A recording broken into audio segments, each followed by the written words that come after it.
Queridos, buenos días, que el Señor les bendiga. Estamos de nuevo este domingo. Seguimos en la continuación de esta serie que hemos llamado La Inconformidad Espiritual. Y esta mañana me gustaría hablar un poquito sobre la vida de David, porque David es uno de esos, digamos, personajes bíblicos en los que mejor se refleja lo que estamos tratando de demostrar, de ejemplificar. Es el hecho de que David siempre fue una persona supremamente inconforme con su relación espiritual. Y eso lo movió a buscar más de Dios, a querer más, a desear más, a elevarse. No fue una persona que se limitó y que se satisfizo solamente con tener algo de Dios, sino que profundizó, ¿verdad? Al punto de que Dios dice de él que era una persona conforme a su corazón. Y eso quiere decir que David buscó a Dios intensamente. Y de eso se trata la inconformidad espiritual. Cuando nosotros, ¿verdad?, comenzamos, ¿verdad?, a probar las cosas de Dios, a relacionarnos con Dios, a entrar en su presencia. Y entonces eso comienza a provocar en nuestro ser interno un deseo de más. Y David es en realidad ¿verdad?, una de las mejores personas que podemos escoger dentro del panorama bíblico para ilustrar, para mostrar de manera concreta lo que significa esa inconformidad espiritual. Recuerden, si nosotros no somos provocados a buscar más de Dios, es decir, a vivir en esa inconformidad, lo que va a venir sobre nosotros es un espíritu de conformismo. Y el conformismo es cuando estamos satisfechos, contentos, estamos, ¿verdad? Vivimos en un nivel, en un estado donde no somos provocados a más y donde nos estancamos, espiritualmente nos detenemos. Y eso es gravísimo, como lo he venido compartiendo. Miren, en Hebreos, en el capítulo 12, versos del 18 al 28, se nos narra algo muy interesante porque venimos hablando de eso en esta serie cuando hablábamos de Moisés. Y lo que se narra allí en Hebreos 12, 18 al 28, es precisamente el contraste entre dos montes, ¿verdad? Él habla primero, el autor de la carta habla primero de llegar al monte Horeb, del monte Sinaí, donde fueron recibidas las leyes, y habla de lo bueno, de lo tenebroso, de lo misterioso y de lo perturbador que fue aún para Moisés el estar allí, ¿verdad?, con temor y temblor, una montaña que se agitaba, que estaba prendida en fuego en su cima, a la cual Dios prohibió siquiera acercarse a ella, ¿verdad? Era relámpagos, truenos. Yo no creo que Hollywood pudiera hacer todos los efectos especiales para poder reseñar exactamente lo que estaba pasando en ese momento en el Sinaí. Pero en contraste con esa escena, ¿verdad?, que la conseguimos en Éxodo, en contraste con esa escena, el autor de la carta a los Hebreos nos habla que nosotros hemos sido llamados a ir a otro monte. Y el monte al cual él se refiere es el monte Sión. Y es muy interesante, porque si la escena del Sinaí, ¿verdad?, que nos narra Éxodo, es tenebrosa, es tétrica, es de alguna manera escabrosa, la que nos narra, la que tiene que ver con el monte Sión, el contraste, es todo lo contrario. De hecho, el monte Sión es el monte de la alegría. Es el monte que David preparó para establecer allí el nuevo tabernáculo. No el tabernáculo que estaba en Siloé, ¿verdad? Ese tabernáculo quedó en desuso.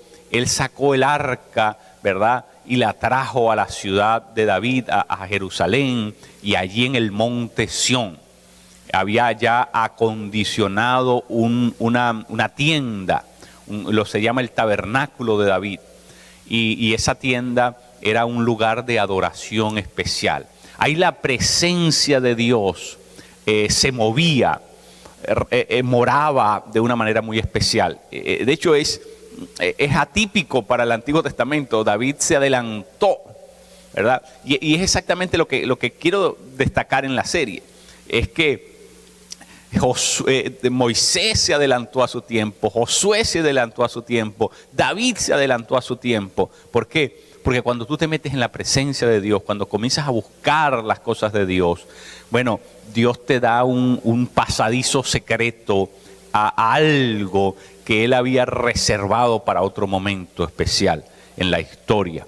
Y era el advenimiento del Espíritu Santo, el poder accesar al trono de la gracia. Y ellos comienzan a experimentar anticipadamente algo maravilloso. El Monte Sión era un lugar, como dije, un lugar especial en Jerusalén.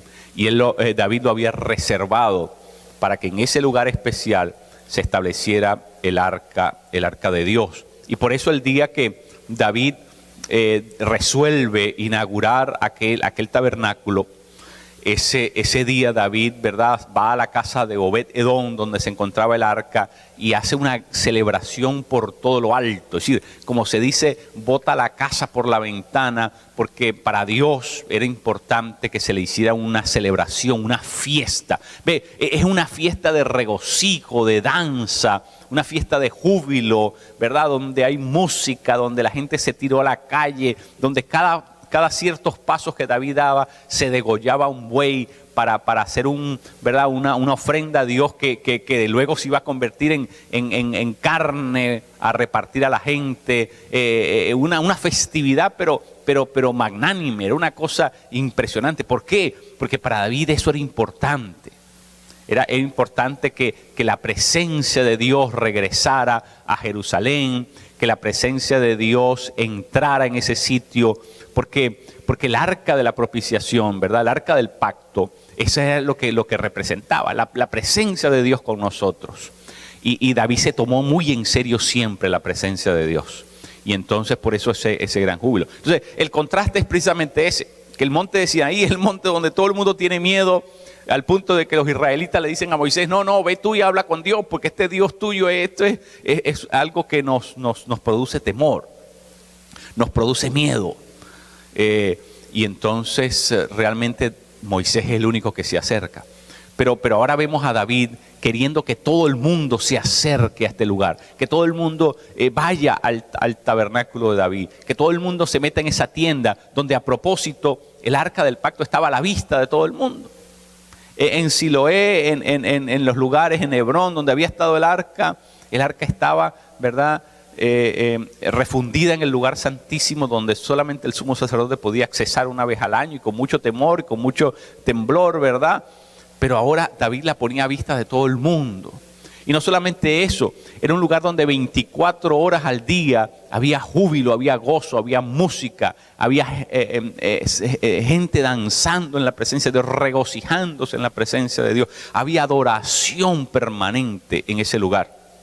David se había encargado de contratar músicos, ¿verdad?, cantores que estaban allí permanentemente, que hacían turnos y mantenían siempre en aquel lugar un espíritu de júbilo, de adoración, de alabanza permanente al Dios Todopoderoso. Entonces el monte de Sión era un monte de regocijo por causa del tabernáculo que David había establecido allí. Era un lugar de gozo, no como el monte Oreb, no como el monte Sinaí, donde era un lugar de miedo, donde lo que se recibió fue la ley que produce. La ley es una forma, ¿verdad?, negativa de cómo Dios trató de bregar con la condición humana por medio de la ley. Reprimir, ¿verdad?, la naturaleza pecaminosa del ser humano. La ley no es algo que cuando pensamos en ella nos regocija. Porque la ley era un mecanismo que Dios tuvo que crear para poder disciplinar a un pueblo que de lo contrario se hubiese salido completamente de verdad, hubiese perdido, se hubiese extraviado en una forma disoluta, verdad, en una forma completamente fuera de control. Y entonces la ley era un elemento, era un mecanismo, digamos, represivo, un mecanismo para contener, para reprimir, para de alguna manera detener las consecuencias del pecado en el ser humano. El monte de Sión era lo contrario, era el lugar del regocijo, del júbilo. Y qué interesante, la Escritura dice en el libro de los Hechos, ¿verdad?, que es el tabernáculo de David, no dice el tabernáculo de Moisés, dice el tabernáculo de David es el que va a ser restaurado, ¿verdad? Esa es parte de la promesa, y es que Dios va a restaurar el tabernáculo de David. Es decir, no es la ley, porque es que la ley era lo del viejo pacto, ¿verdad? El relacionarnos a Dios, con Dios, en amor y no en miedo, tiene que ver con el tabernáculo de David. David aprendió a relacionarse con Dios por amor y no por miedo. Y por eso es que ese tabernáculo, icónicamente, simbólicamente, es el que va a ser restaurado. Precisamente porque es así como Dios quiere que nosotros vivamos. Es decir, que procuremos su presencia porque lo amamos. Y eso es lo que había en el corazón de David. David aprendió a amar a Dios porque a David aprendió, ¿verdad?, muy temprano meterse en la presencia. ¿Cómo aprendió David esto? David era un pastor de ovejas. Y cuando venía el verano, el tiempo en que no había lluvia, los pastizales donde llevar a pastar las ovejas eran cada vez más reducidos y había que ir a lugares cada vez más lejos. Y usualmente eran lugares de montaña donde había que internarse en esas montañas para poder conseguir, ¿verdad?, unos reservorios de pastos y también manantiales que aún todavía estaban en uso, todavía tenían, ¿verdad?, agua en ellos. Y entonces tenía que viajar extensamente, tenía que movilizarse a lugares, ¿verdad?, muy retirados y por lo tanto muy aislados de las aldeas, de las ciudades. Y allí tenía que pasar varios días David. En esos lugares David, ¿verdad?, quedaba a solas porque las ovejitas cuando caía la luz del sol ya se dormían. Y David quedaba solo y ahí con su arpa comenzaba a salmear, comenzaba a improvisar cantos, comenzaba a componerle canciones a Dios, comenzaba a abrirle su corazón a Dios. Y es en esa relación, en ese proceso donde David aprende a entrar en la presencia de Dios, donde David aprende a hacerse un adicto a estar con Dios, donde David se encuentra, ¿verdad?, donde David establece ese cara a cara que Moisés había descubierto, esa relación íntima, profunda. Es allí donde David descubre eso. Y David se queda prendido a eso y ya no quiere adorar de otra forma que no sea esa. Ya no quiere relacionarse con Dios de otra forma que no sea así, ¿verdad? Exuberante, profunda. Y David anhela la presencia. Como hemos dicho, David se hizo un adicto a la presencia de Dios. Y entonces aquí es donde está el asunto. Todos recordamos ese episodio en el cual, ¿verdad?, David saca de la casa de Obed-edom el arca y la lleva a la ciudad de Jerusalén, camino al monte de Sión, donde había establecido el tabernáculo. Y bueno, David se despoja de sus ropas reales, ¿verdad? Las ropas que le confieren de alguna manera su investidura de rey. Se quita todo aquello y se queda un efod. Un efod era la ropa más simple que usaba la gente común, la gente de a pie, ¿verdad? La gente solamente usaba un efod. Era una especie de alba blanca que se ponían encima y era, por supuesto, era algo, para un rey era indigno estar así. Pero David, delante de Dios, sabía que lo importante no era quién soy, sino quién es Él. Y por eso es que David estaba dispuesto a humillarse, a olvidarse de los rangos, de las jerarquías, del protocolo. Y David se mete en la presencia de Dios como todo el mundo, como las demás gente. Y se envuelve entre la gente y danza entre la gente. Y por supuesto, esto le ganó el repudio y la crítica de Mical, la esposa de David. Cuando David llega al palacio, la mujer lo está esperando detrás de la puerta y lo insulta y lo veja y ¿verdad?, lo malpone, porque ¿cómo es posible que el rey de Israel se ha metido a danzar con la chusma, ¿no? Y entonces David responde a eso, no, pero no has visto nada, yo todavía lo voy a hacer más y lo voy a hacer todavía peor, lo voy a hacer porque yo me voy a humillar en la presencia de Dios, porque yo soy un adorador, yo tengo que darle a Él el lugar que Él se merece y no voy a permitir que nada, absolutamente nada, me estorbe en darle a Dios lo que es de Él. ¿Ve? Entonces ahí es donde se nos habla del corazón de David, donde se nos habla de la profundidad de esa relación que David tenía. Entonces ahí es donde está lo supremamente importante y que nosotros necesitamos reconocer y a lo cual yo quiero llevarles a entender en esta mañana, la importancia de entender lo que significa entrar en la presencia de Dios. ¿Qué estamos dispuestos a hacer? David estaba dispuesto a dejar todo a un lado, ¿verdad? Todo, absolutamente, rebajarse hasta lo máximo, hasta lo sumo, rebajarse con tal de que nada lo privara de entrar en la presencia de Dios, de reconocer a Dios, de darle a Dios lo que Él se merecía. ¿Qué estamos dispuestos nosotros a hacer por Dios? Es decir, ¿qué estamos dispuestos nosotros a hacer para entrar en su presencia, para mantener esa relación, para mantener esa comunión con Él? ¿Qué es lo que estamos dispuestos a hacer? ¿Estamos dispuestos a hacer el ridículo? ¿Estamos dispuestos a ser vejados, a ser maltratados, a ser criticados? ¿Estamos dispuestos a eso? Con tal de vivir en el nivel, en el tipo de relación en que es necesaria y que Dios quiere de nosotros. ¿Estamos dispuestos a pasar por medio de todo ese tipo de cosas? David estaba dispuesto. Y créanme, para nosotros que somos gente común no es difícil, pero para él, siendo el rey de Israel, era algo bochornoso, algo difícil, algo delicado, pero David estuvo dispuesto a pasar por encima de cualquier barrera con tal de darle el reconocimiento que Dios merece. Entonces, ahí es donde yo creo que está el asunto. Cuando nosotros somos gente inconforme, rebasamos los obstáculos. Cuando queremos más de Dios, cuando queremos darle más a Dios, cuando estamos determinados a vivir en esa relación profunda con Él, estamos dispuestos a ir más allá de lo que es. Dios le dijo a David que Él no le iba a construir un templo, pero David determinó hacerle un tabernáculo. Fue exactamente lo que pasó con Moisés. Dios le dijo que hiciera el tabernáculo y Moisés dijo, de mi cuenta yo le hago una tienda del encuentro. ¿Por qué? Porque ya era un adicto, ya él sabía que la religión no era suficiente. Ese tipo de ese culto ritual predecible, ¿verdad? Ese protocolo carente de profundidad. No era algo, él quería algo palmario, una experiencia viva, él quería conocer a Dios en otro nivel, él quería relacionarse con un Dios vivo. ¿Ve? Y la religión ya no lo satisfacía, ya no era suficiente, él quería ir más allá, él sabía que Dios era real, que Dios se manifestaba realmente.